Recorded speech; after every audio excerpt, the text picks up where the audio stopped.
Vamos girando bajo el sol, porque el juego no acabó. En la calle se proyecta un corto de vos y de mí. Somos dos gatos que no tienen dueño, que arman quilombo cuando no tienen sueño y se pasean sobre tu techo y hacen el amor. Somos lo que somos, es duro. Hacemos lo que hacemos para ser felices. Somos lo que somos, te juro. Hacemos lo que tenemos que hacer. Pero muy buenas noches. Buena noche del jueves para nuestra querida teleaudiencia. Es un gusto que estén allí y para nosotros también es un placer siempre renovarnos en estos encuentros. La voz de Luz Marian Nachajón, como todos los jueves, nos acompaña. ¿Cómo le va? Bien ahí, bien ahí. Doña Luz. Un día difícil a consecuencia de los acontecimientos que son de público conocimiento, que tienen relación con una tragedia aérea que se produjo ayer a primeras horas de la noche. Un enorme esfuerzo por parte de autoridades, voluntarios, pobladores de la zona sur para el proceso de rescate. Ese será el primer tema de nuestra programación de hoy y luego hablaremos de una cuestión fundamental, la educación. ¿Con quiénes estamos, don Mike? ¿Cómo le va, señor? Usted usa una gorra. Claro, se estrena el 2 de agosto. Sí, Real, señor. hay una sola forma de vivir. Aunque no tenemos gorra, pero ahí estaremos. Muy bien, perfecto. Voy a pagar mi entrada porque tampoco me invitaron. Pues está bien, gracias. No, está bien, hay que ir. Hay que apoyar el cine nacional y llevar y ver más de una vez si es posible. Correcto. Hoy estamos, señor Dos Santos, con Juan Ángel Enciso, el piloto del MAC, y con el señor David Urquhart, que es de Asuntos Aeronáuticos de la DINAC, para conversar sobre lo que pasó anoche. Piloto del Ministerio de Agricultura y Ganadería. El ministerio tenía un plantel de pilotos. Es un típico ministerio que tiene que hacer muchos vuelos por todo el territorio de la República. Si hay un ministerio que se justifica, digamos, que esté permanentemente en el recorrido nacional es ese. ¿Cuántos pilotos integraban esa plantilla, señor Enciso? Buenas, estábamos 2 comandantes y estábamos con la formación de otro piloto. ¿Usted era comandante con el sí, fallecido? Así mismo. El comandante Gerardo López a mí me formó y ahora estaba en proceso de formación de nuestro compañero fallecido, Luis Charotti, y conformamos el plantel 3 pilotos. Supongo que es un momento de mucha tensión y tristeza, ¿no? Para una persona que no solamente es compañero de tareas, sino fue parte de su formación. Así se debe a un personaje así muy especial, porque no solamente era piloto, sino tenía una sólida formación científica en materia Era ingeniero de agrónomo, fue agricultura, viceministro, y ganadería, ¿no? Así mismo. Fue De la casa. viceministro de Agricultura. Él ya estuvo en los tiempos de Hernando Bertoni, ¿o no? Así mismo. Él es de la escuela de Bertoni. Bertoni, sí, así mismo. Después te vamos a pedir que nos recuerdes un poquito más sobre él. Yo arranco y después se queda con el panel. Estamos con una persona importante en la DINAC, porque ayer cuando empezó todo, señor David, supongo que ustedes empiezan a sentir lo que siempre sienten, que es la gran presión de la opinión pública, ¿no? Por saber qué ocurre, siendo que esas situaciones normalmente tienen un protocolo que les obliga probablemente a la DINAC a ser esencialmente prudentes, ¿no? La DINAC no puede decir se cayó un avión y murieron todos, hasta que estuvieran allí. Entonces, lo de ayer fue un protocolo que estuvo siguiendo la DINAC, ¿no? Incluso que tuvieron que soportar 2 o 3 arremetidas de noticias falsas, ¿no? buenas noches, encantado de estar en tu programa. Efectivamente, la DINAC tiene un centro de investigación y prevención de accidentes aeronáuticos que está compuesto por profesionales que trabajan en coordinación también con una unidad especializada de los bomberos, que es la unidad SAR, que es la unidad de búsqueda y rescate, así como con el Ministerio Público y la Fuerza Aérea. Existe todo un protocolo que se activa desde el momento que se tienen indicios de un presunto accidente o de algún incidente aeronáutico, y eso está totalmente regulado, ¿no? La investigación en sí la dirige el Centro de Investigación y Prevención de Accidentes Aeronáuticos, que hoy en día es una dependencia de la DINAC, efectivamente.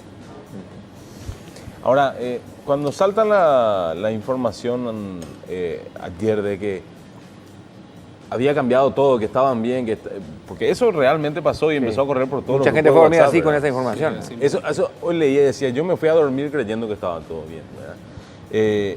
¿Cómo se puede entender? Y digo, no creo que sea la persona adecuada, ¿verdad? Pues más para los medios, pero de las distancias que había entre los lugares de salida del avión hasta donde se dijo que supuestamente bajó, era imposible pensar que iba a llegar hasta ahí en ese tiempo que se mencionaba, ¿verdad? O sea, me parece que faltó no solo rigurosidad, sino sentido común, nomás de por ahí consultar con alguien de la DINAC y decir, che, esto es posible, puede llegar a darse. Me parece que por ahí pasó, ¿verdad? No sé cómo lo vieron ustedes.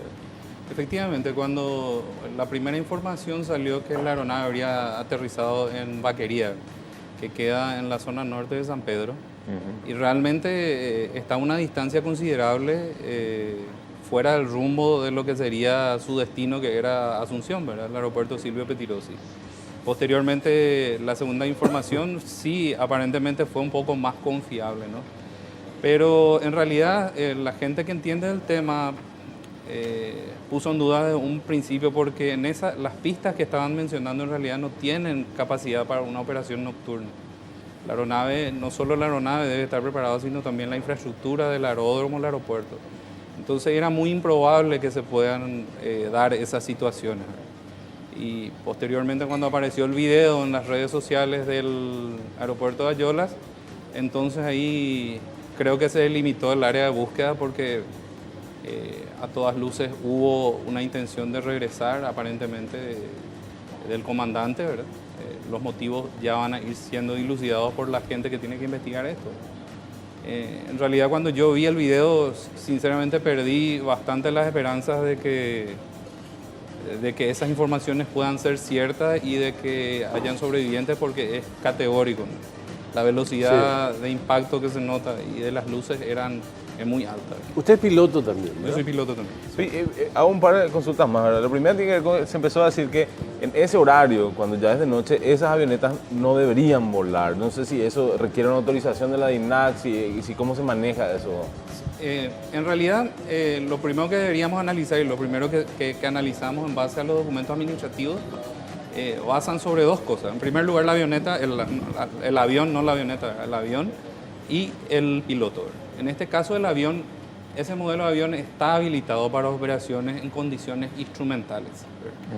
Condiciones instrumentales como la que se presentaban ese día en el aeropuerto de Ayolas, donde el piloto vuela bajo unas reglas y con un equipamiento también a bordo que le permite prescindir de las ayudas visuales, o sea, de los sentidos de la vista y también de volar ¿Ese aeropuerto por está referencia equipado visual. para eso? Esta aeronave está con la certificación.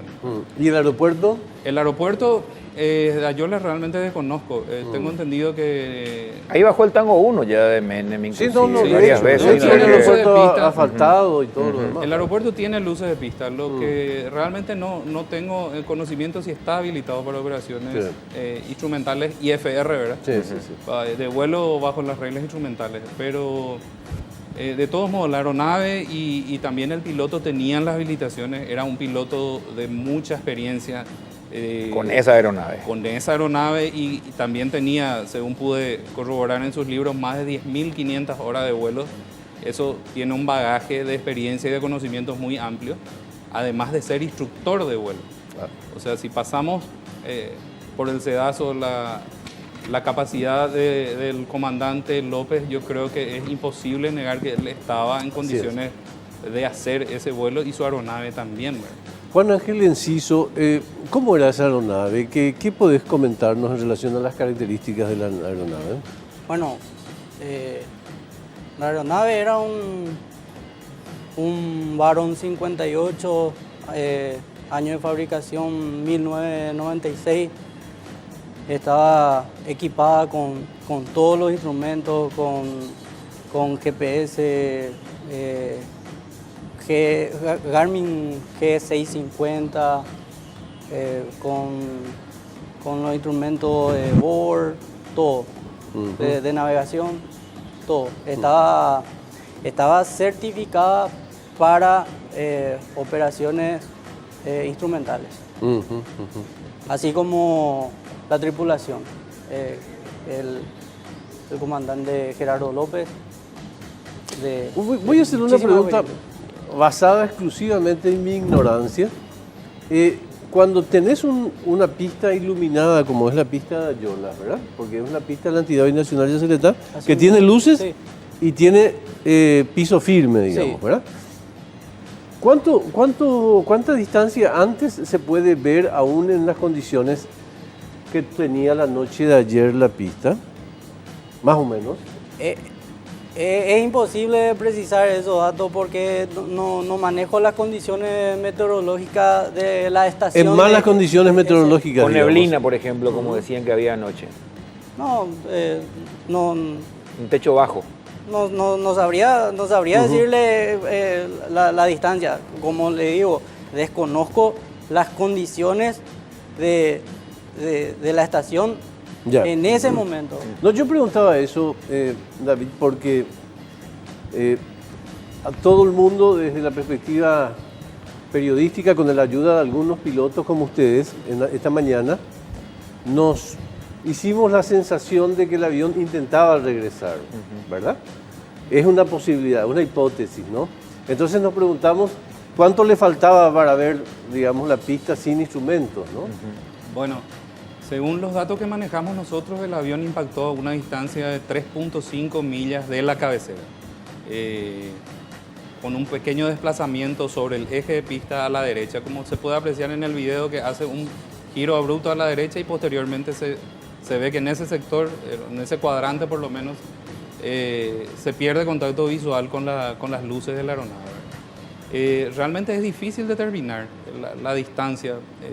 Habría que analizar, tengo entendido que ese aeropuerto no cuenta con radioayuda. O sea, las luces de pista son útiles a una corta distancia cuando existen condiciones meteorológicas adversas, ¿verdad?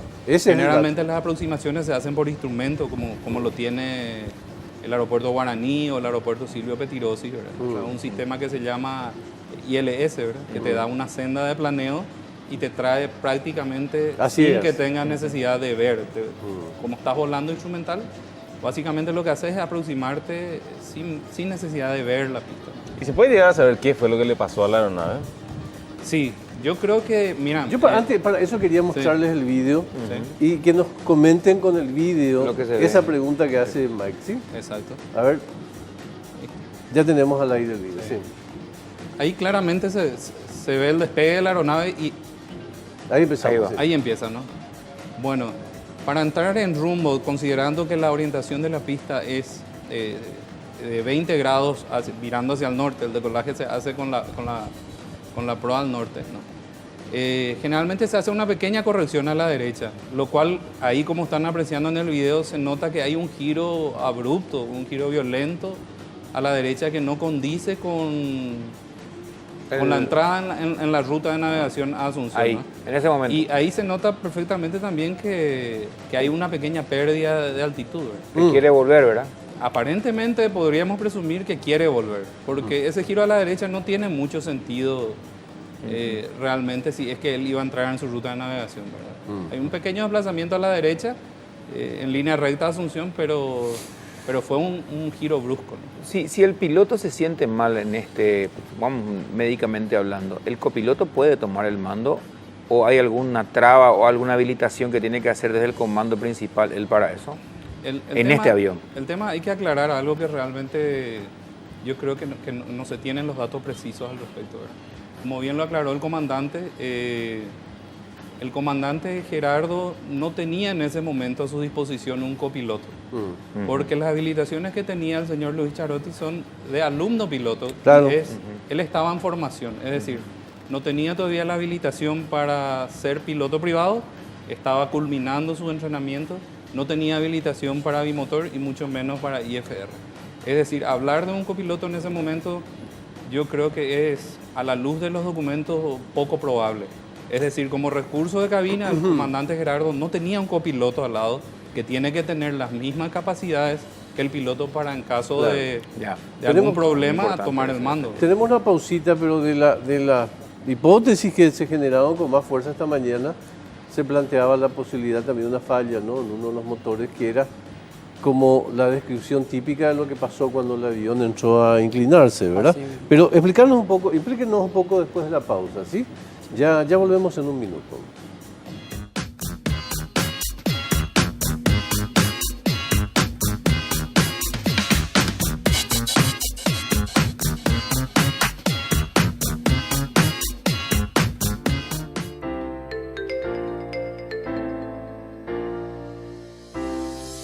Capture effortlessly, that's the way it was. Happened so naturally, I didn't know it was love. The nothing I felt was you holding me close. What was I gonna do? I let myself go, and I went flying through the stars. Nothing will forever.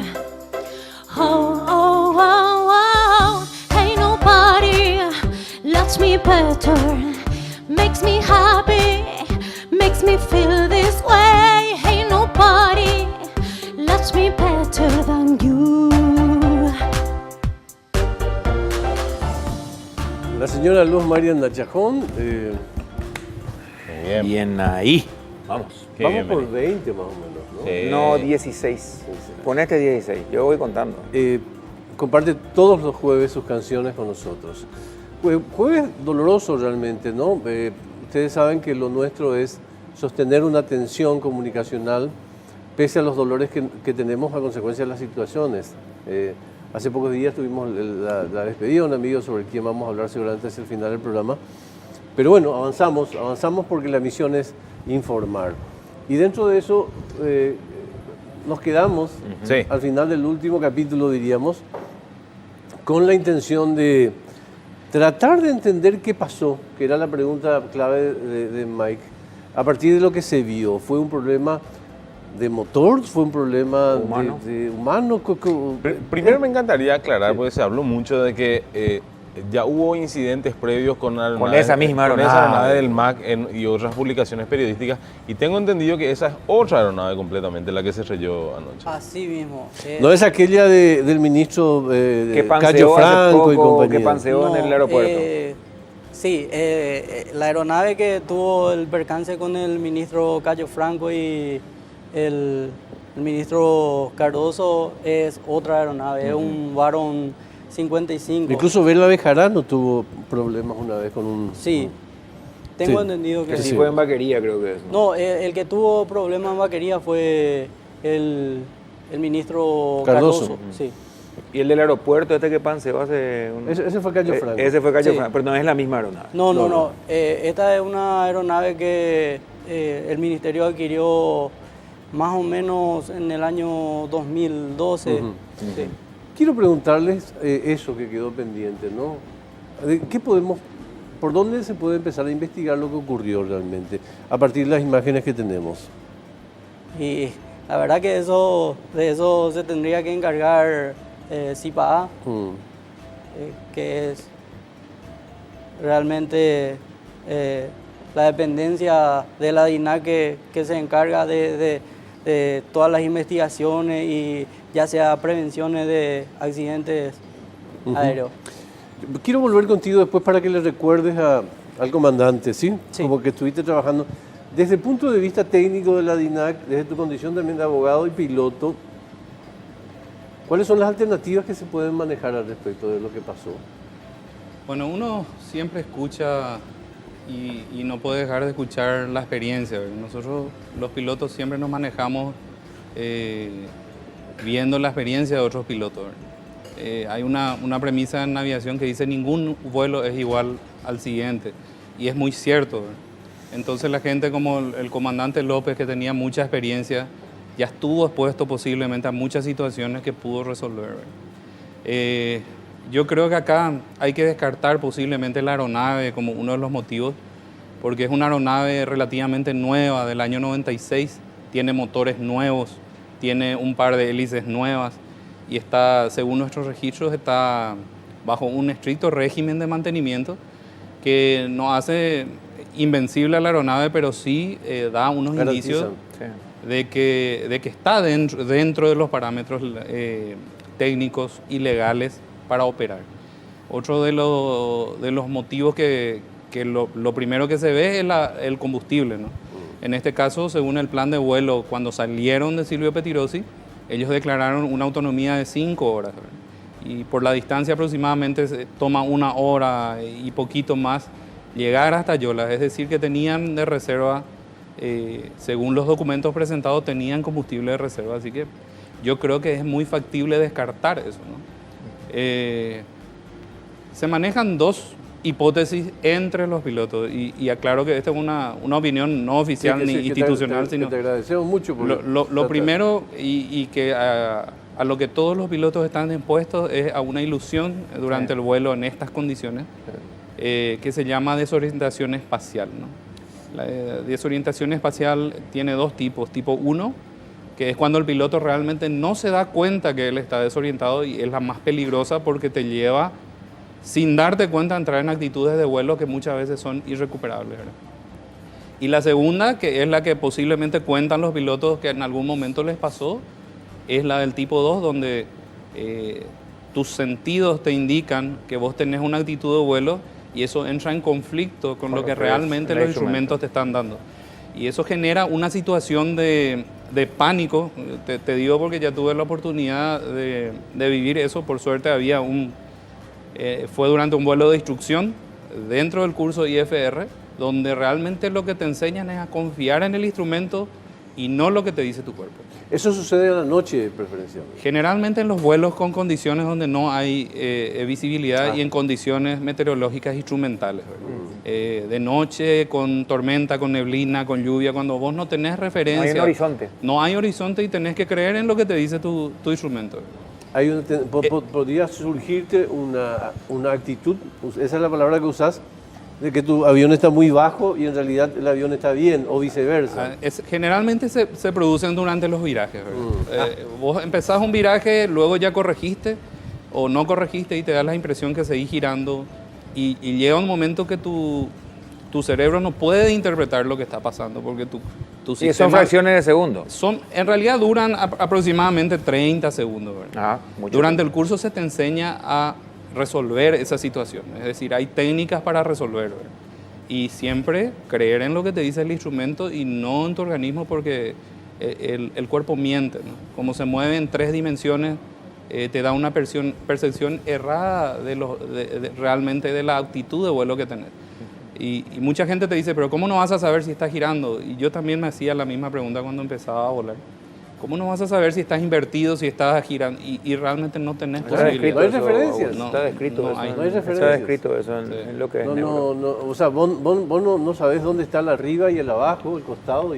David, yo tengo una pregunta medio, a ver, no sé si llamarle así, X-File y compañía. En esa zona ya cayeron 2 aviones militares y un avión comercial con personas conocidas ahí, en todas las oportunidades, en esa misma zona. Es más, escuché hoy una frase que a mí me llama mucho la atención. Le llaman el Triángulo de las Bermudas paraguayo. Sí. Eso es cierto y que puede ser. Mira, yo un volé, lugar donde se desorientan justamente. Sí, yo volé en esa zona. En realidad no... Es la cabecera de un aeropuerto, es lógico que haya muchas posibilidades de que ocurra un accidente. Claro, por supuesto. En realidad cuando uno vuela instrumental, es muy difícil perder la orientación porque estás volando en base a tus instrumentos. Salvo que el instrumento tenga presente alguna falla, es difícil realmente entrar en vértigo o algo. Además, un esteral grande y tiene cables de alta tensión que vienen evidentemente de la hidroeléctrica, ¿verdad? De Yacyretá. Es muy fácil volar ahí. O sea, es un terreno plano, no presenta obstáculos, ¿verdad? O Claro. sea, yo creo que descartaría como algo... Yo conozco todos los accidentes que se produjeron ahí y 2 de ellos tienen relación con procesos de entrenamiento de la Fuerza Aérea, sí. Chicos jóvenes, pilotos jóvenes, que hacían vuelos rasantes y compañía en una etapa especial de sus vidas también. O sea, Exacto. es una coincidencia. Me queda poco tiempo y quiero pedirte que lo recuerdes al comandante desde tu corazón, desde tus sentimientos, porque empezaste con él Sí. y era una persona muy respetada, tanto como ingeniero como como piloto, ¿no? Así mismo. Para mí, sinceramente, el ingeniero Gerardo López fue como un padre. Fue mi mentor, fue mi maestro, me enseñó todo todos los conocimientos que tengo prácticamente fue gracias a él. Me inicié con él. La aeronave que se accidentó, volamos cientos de horas juntos, acumulamos muchas anécdotas, recorrimos prácticamente todo el territorio Nacional. paraguayo. Sí. Enciso, ¿y cuándo fue que él dijo, voy a dejar de ser viceministro, voy a dejar de ser técnico para ser piloto? ¿En qué año más o menos? No, él venía ya ejerciendo las 2 funciones, sí, Ya. paralelamente. La función de ¿De piloto? Administrativa y la función piloto y de técnico. viceministro de Agricultura, sí. Luego pasó a ser asesor, director, coordinador, pero Siempre pilotaba. siempre pilotaba. Sí. ¿Y él dónde tuvo una formación acá, en el exterior?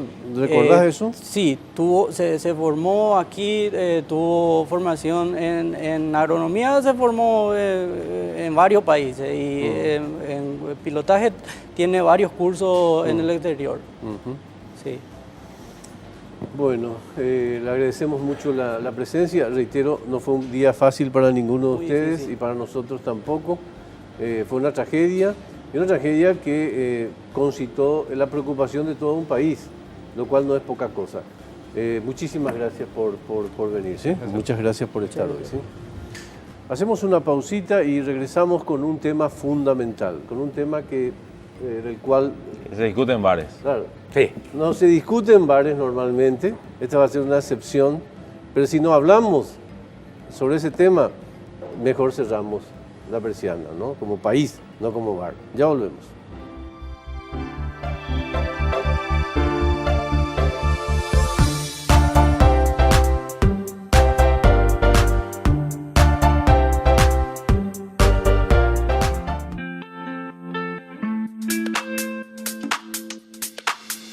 In the midnight haze, we are sitting in the sun. The light hits your face, and I know that you're the one. We could fill the pages with good dreams tonight. I wanna be a chapter in your book of love. In your book of love. In your book of love. In your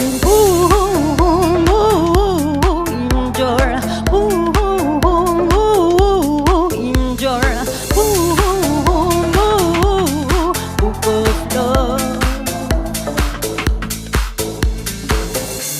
Luz Mariana Chajón la pueden seguir en todas las redes sociales y también obviamente en todas las plataformas musicales, como todos los jueves con nosotros acá, así también como nuestro amigo Edu, que con Edu, Habana sí, Club esa, una prepara institución. unos tragos Así mismo. fabulosos. Espectacular. ¿Qué estamos tomando, Edu? Hoy estamos tomando, como le gustó la otra vez el guarajú, hicimos otra una reversión ahora con un poco más de jugo de mandarina, naranja, también el Habana Club 3 años y un toquecito de miel de caña.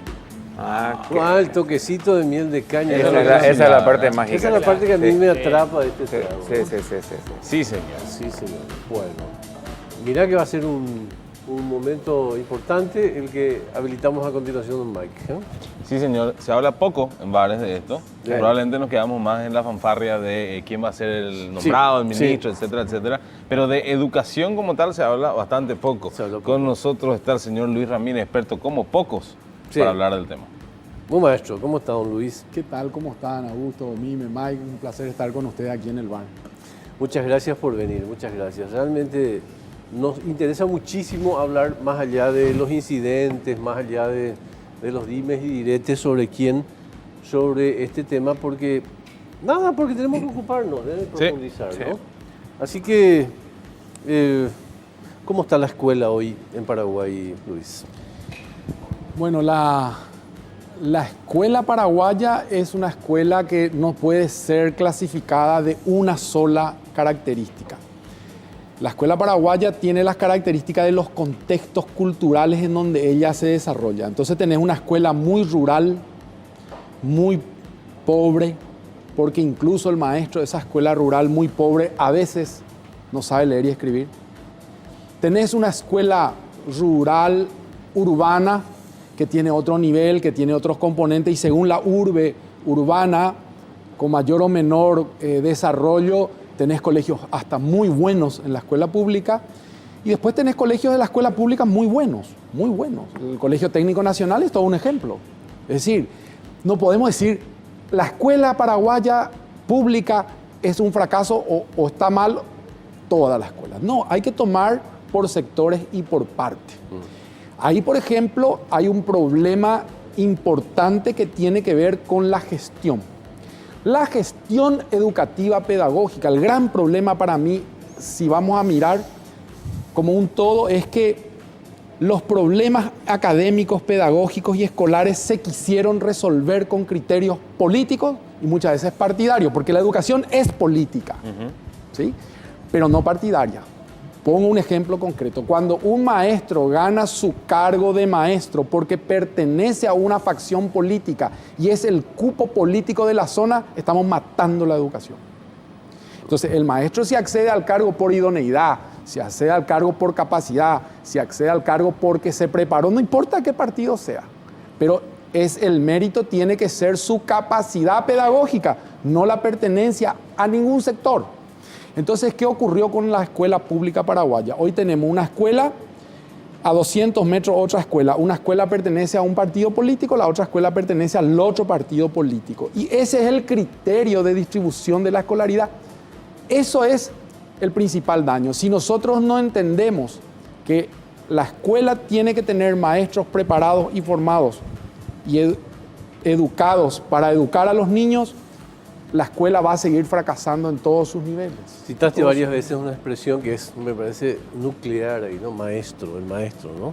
Claro. Maestro es fundamental. Yo creo que cuando analizamos la reforma también, porque ahora se habla de reformar, nuevas reformas y todo, la reforma paraguaya es una ejemplar reforma a nivel mundial. Tiene adelantada a sus tiempos, tiene en su interior cuestiones que hoy recién se están desarrollando en la escuela, pero ese no es el problema es que se olvidaron de los maestros. Se olvidaron de capacitar a los maestros, se olvidaron de reformar los centros y los institutos donde el maestro se forma, se olvidaron de llegar al maestro en su escuela para darle los instrumentos y los elementos que acompañen el desarrollo pedagógico. O sea, la reforma no se hace con un libro, la reforma se hace con un seguimiento, con un trabajo, con una cercanía. Mucho tiempo el maestro fue olvidado y es olvidado en cuanto a su recompensa económica. Es decir, hay que ver el tema con una integralidad, con una visión general, con una visión global. Entonces tenemos problemas pedagógicos que para mí son los más importantes a resolver y de los que nunca nos vamos a ocupar. ¿Por qué? Porque hay un problema de la gestión, hay un problema de los recursos y hay un problema de que el ministro de Educación tiene que ser un mago, porque él tiene la librería más grande del Paraguay. Por darles un dato, compra 1.500.000 kits al año. Cada kit tiene 14 cuadernos. Multipliquen 1.500.000 por 14 cuadernos. 1.500.000 lápices, borradores, reglas, que las tienen que contar, que tienen que tener el tamaño, etcétera, etcétera, etcétera. Después da de comer. Se tiene que ocupar de dar de comer. Después se tiene que ocupar de construir, porque las escuelas se caen. Entonces, ¿a qué hora se va a dedicar del aula? No tiene tiempo. Cuando él quiere dedicarse a lo pedagógico, entonces, un ministro no va a resolver. Tenemos que entender que la educación tiene que tener un liderazgo de un ministro, pero se hace con un equipo, se hace con una Clarísimo, comunidad, clarísimo. se hace con la gente, por un lado. Y por otro lado, hay que sincerar el sistema. Hay 80.000 maestros y probablemente 40.000 nomás están en aula. 45.000 según el último censo ahí que hay. 7.315 establecimientos escolares. En un sistema que tiene desarrollado el ministerio que se llama potenciación, solo son necesarios 5.524. Quiere decir que 1.791 escuelas están de más. Multipliquen eso por dólares y vamos a tener un vagón de dinero para invertir Claro. y transformar la O educación. sea, estamos hablando de mejorar la calidad. Totalmente, ¿verdad? Entonces, y no con cantidad, ni contenidos. Es lo que te iba a preguntar. No hace Imagínate. falta cambiar contenido. y yo creo Porque que estamos hoy, cambiemos, metamos, saquemos. haciendo bien lo que hay, te voy a contar un caso. Hay un programa, Leo, Pienso y Aprendo. Es un programa paraguayo, es un programa que se desarrolló acá, que se implementa, que para ese nivel rural es extraordinario. Vamos a subir en la escala que tiene 4 puntos, vamos a subir del nivel 1 al nivel 3. Claro, después hace falta otro programa, estoy seguro, pero vamos a subir dos peldaños el escalón. Imagínate. Y eso es paraguayo. Hay un programa paraguayo que se llama Tiquichuela, que está siendo exportado. Lo están haciendo en Centroamérica. Y nosotros acá no hacemos todavía a nivel nacional. Es decir, no se trata de programas, Mime. Hay programas, Claro, se trata de implementarlos De políticas. de políticas, sistemáticamente en el tiempo y capacitar a toda esa comunidad, supervisores, maestros, directores, en esa línea. Y si vamos a probar, muchachos, aquí en la gobernación, en Cazapá, vamos a probar y vamos a hacer que todo Cazapá se transforme. En 3 años vos lográs una transformación.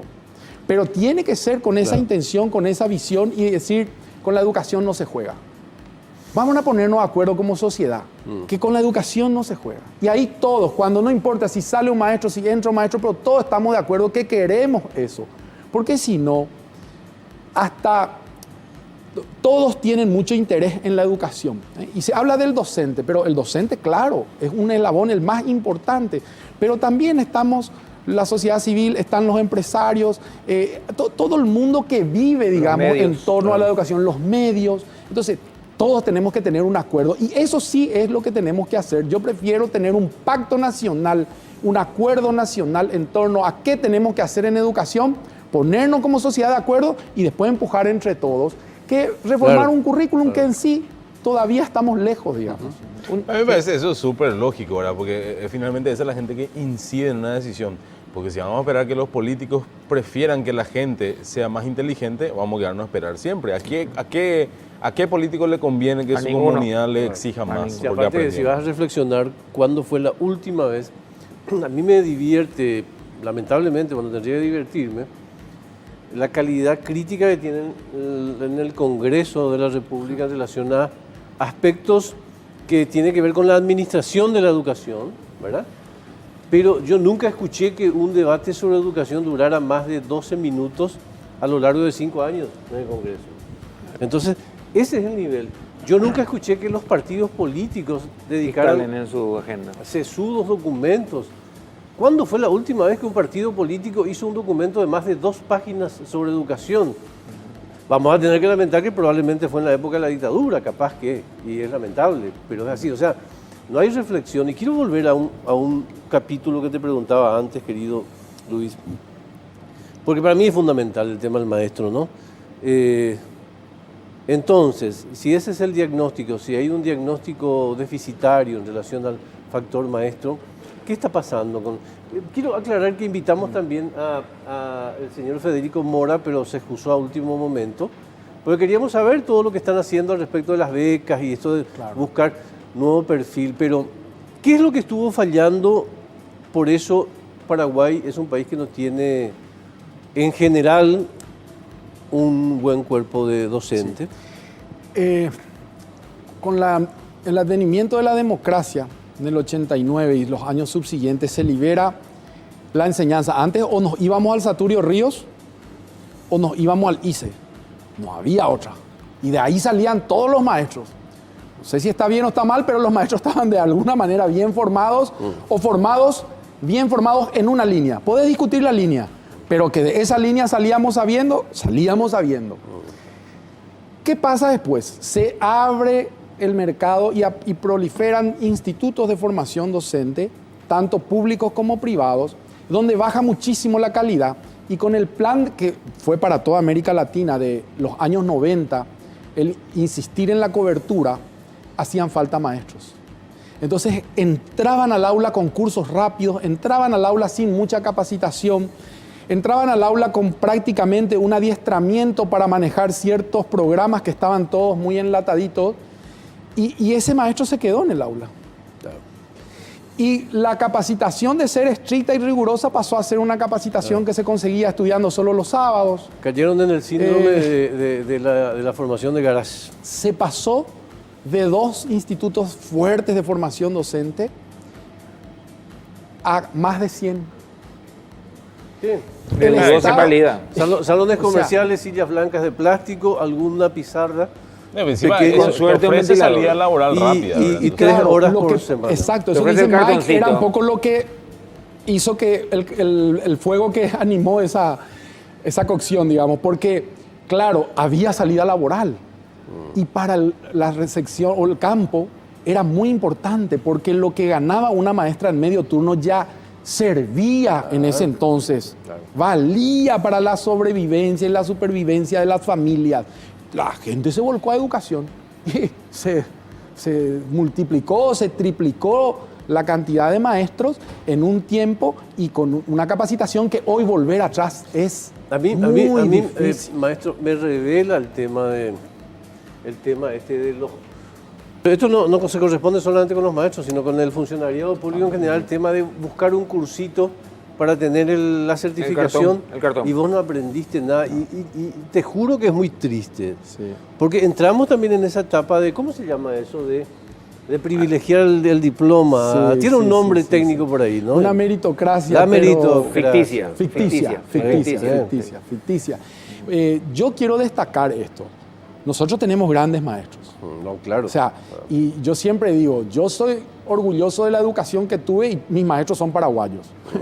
Yo no podemos decir el maestro paraguayo. No. Hay que distinguir. Hay grandes maestros, hay grandes maestras, hay personas dedicadas de alma a la profesión docente.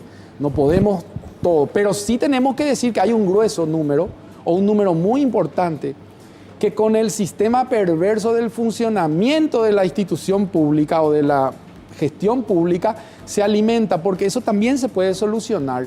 Y yo con esto no digo que vamos a sacar a los maestros, pero hay planes. Por ejemplo, dos planes. Uno, reconversión de maestros. Un maestro que no es bueno en matemáticas o en lengua puede ser un gran tutor, que puede acompañar a las familias, que puede ver por qué el niño no viene a ser un maestro social. Podemos transformar una cantidad de maestros en maestros sociales que hacen falta.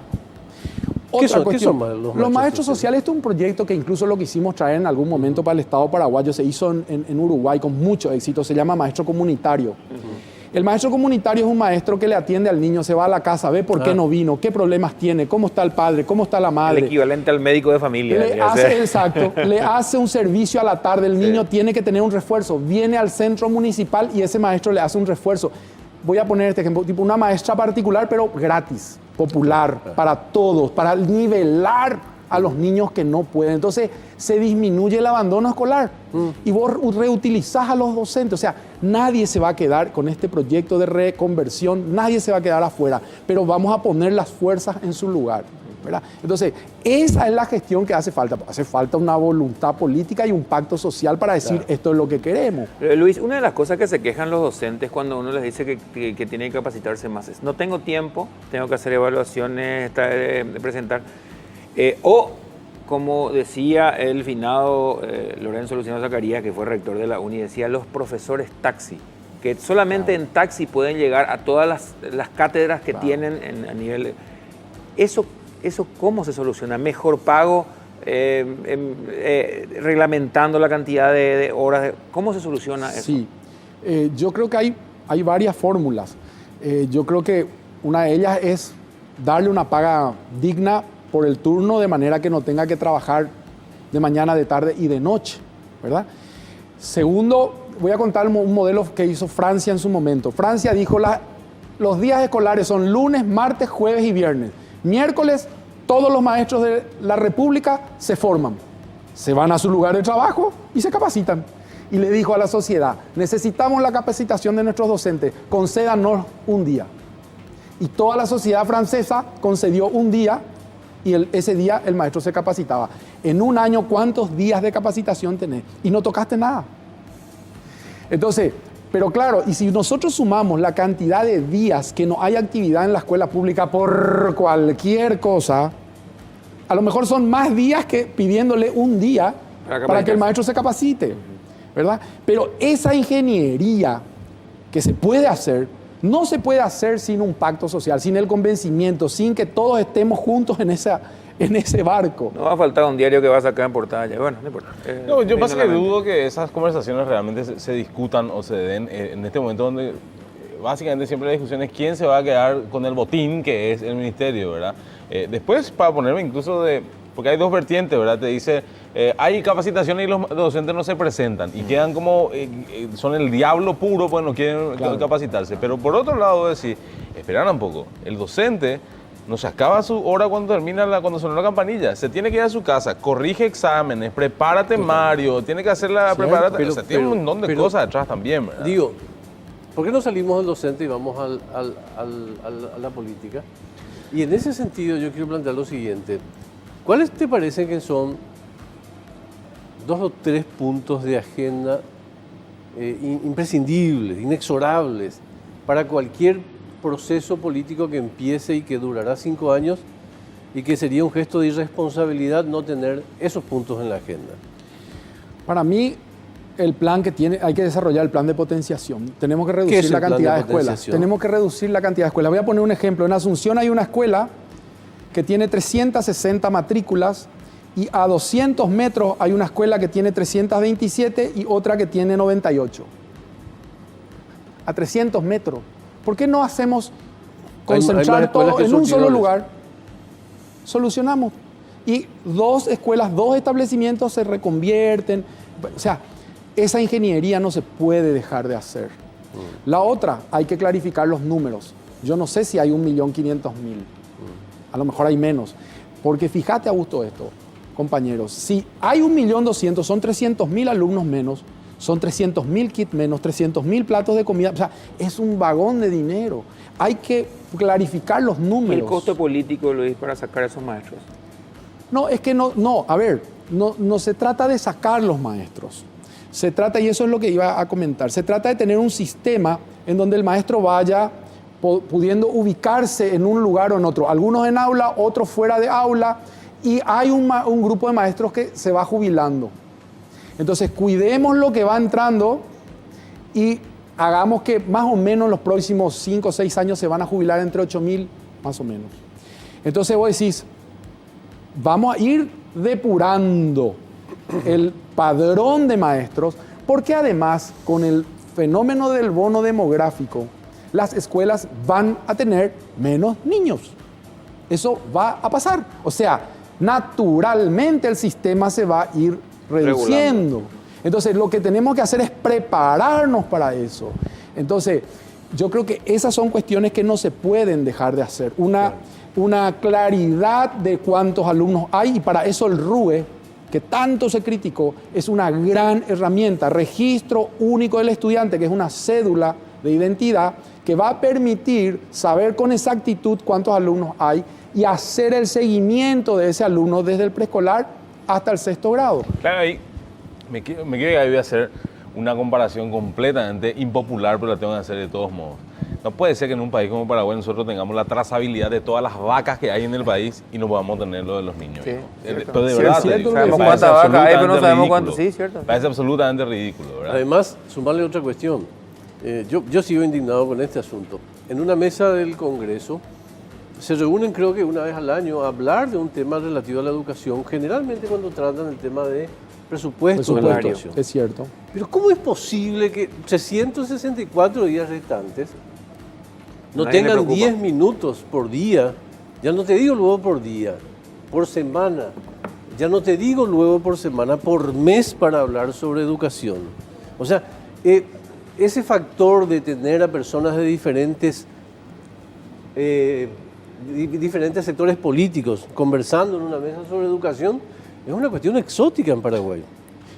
Penosamente sí, penosamente sí. Y ahí yo creo que también hace falta crear esa conciencia de lo importante que es que en los próximos 5 años le demos un verdadero lugar a la educación. Porque, y ahora vamos a ver las estadísticas, realmente nos estamos quedando en el último lugar de América. Nos pasó Ecuador, nos está pasando, bueno, el Centroamérica nos está pasando, nunca ocurrió esto. Entonces, yo creo que amerita que tomemos en serio y que el tema de la educación sea un tema de discusión en los bares.